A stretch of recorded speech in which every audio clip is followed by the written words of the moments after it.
From your testimony, I do think the excess land issue is a good component to put in any kind of procedure. That it's not just about we're getting rid of a whole school or a whole library, but the land. Do we have excess land? Good point. All right, Ms. Narizi.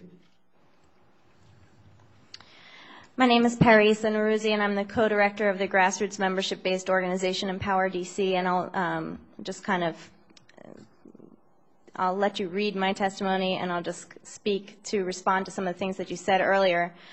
The reason why we're demanding a moratorium on the disposition of public property is precisely what you said earlier, that the administration is not sensing the urgency. OPM is not delivering the tools that are required in the law, that have been required in the law for at least a decade. We have not done things that the previous comprehensive plan from the 1980s directed us to do. So this is why the moratorium is necessary, to send a message to the council, the administration, the development community, everybody, that there is an urgency. And we know if we starve the developers, if we starve the administration and the deputy mayor from his 130 projects, they will sense that urgency and things will get done. So I hope you will really consider that. This is an important tool. You even proposed it last council session. 7 people signed on to it. Nothing happened with it. We'd like to see that brought back to the table. And today's hearing is about how should we surplus public property, and I just want to state that that's not the right question to be asking. The right question to be asking is how can we repurpose public property? The current law only has a process for disposing of public property. What we need is the process not to dispose of it, to look at the property as the vital community asset that we want to maintain and use to serve community needs. So that's the fundamental injustice of DC public property law. It is all geared towards disposition. There is no transparent community process to determine new public uses. So, obviously the first step is to comply with our own laws. We don't have a master facilities plan. No demonstrating, please. We don't have a coordinating committee. We don't have this audit of leased properties. We would argue that the inventory is not complete and it's not user-friendly. It's not helping us plan communities. You can't search it. You can't sort it. It's not that useful of a tool so far. When we talk about the fact that the city is, leasing space from private developers, and you and other city council people, and I think the administration as a whole has said that they want to reduce the amount of space that we're renting. However, we continue to enter into leases. So again, there's no urgency. The moratorium will institute that type of urgency.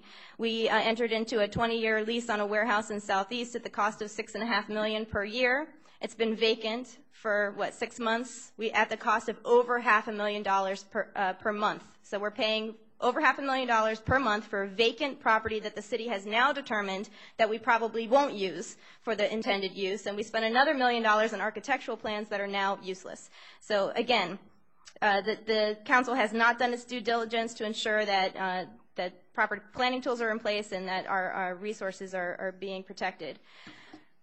So we want a law that says that public property should not be sold.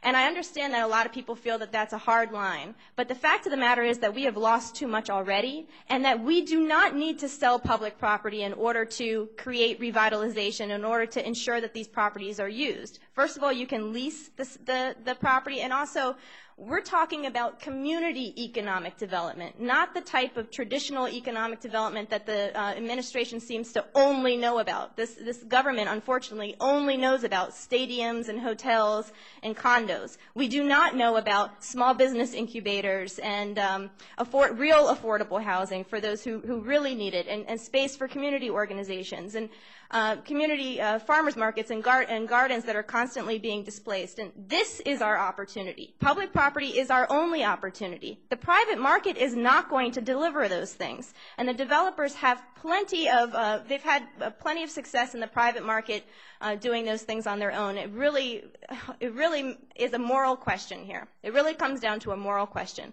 The public property is the common trust of the residents of the District of Columbia. It's not only to be used and protected for our current needs, but also our future needs for future generations. That's, again, why it should be leased and not sold. Even for housing, we don't need to sell the land. Even for services and jobs, like you mentioned, for a grocery store, we don't need to attract Target. We can have a local food cooperative like they're trying to create on H Street with a lot of hurdles. We can have small mom and pop businesses rather than more Starbucks on every corner. But the city is not prioritizing those things. So again, this is our opportunity for real community economic development. So just close by saying that, we need to recognize that the public is the true owner of public property, that with the needs that exist in D.C., the increasing poverty rate, the economic divide, that all public property decisions should be and must be held to a high moral standard. Condos, stadiums, hotels are out of the question, and we would like your commitment to sit face-to-face with a group of us to work on the changes to Title X. Thank you. Well, thank you for your testimony. I do agree, of course, about the leases, and I do appreciate your mentioning that I did, in the last session, put forward a moratorium that did go nowhere. Unfortunately, I didn't chair the committee, so I couldn't make it go anywhere. But I do think that it is something I will consider doing, and now I don't know if I'll have the support of my colleagues, if we don't get that needs list that I've asked for and start doing the connect between the two. Certainly will consider doing a moratorium on getting rid of our property. I don't like to do dramatic actions like that. I do like what I want to see done is a better process and I talked about that earlier, a better process, and I would prefer to go that route, to change the law, and if I need to do even so on an emergency basis, where we have more process to the surplusing process, where we build in to the law what a surplusing process will look like, with giving ample time for community input into an issue. And that's what I'm looking at, is legislation that will do just that.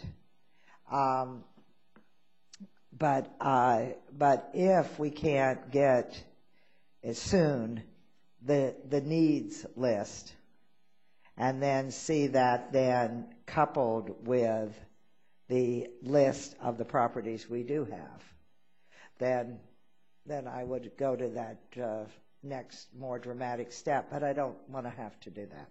If I could just respond on the needs. Okay, what you're asking OPM to provide you is a list of facilities needs, a list of D.C. government agency needs. That is not all the needs that exist. That is not going to address affordable housing. It's not going to address space for community-based organizations. It's not going to address affordable, stable places for small businesses to get a start.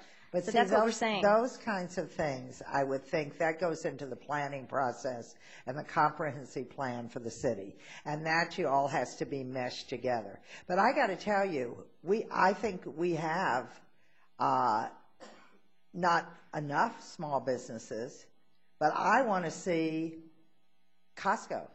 I want to see the bigger discount stores. I am tired of seeing our residents going out to the suburbs, leaving their taxes in those kinds of stores that they have huge numbers of out in the suburbs, and we don't have in the city.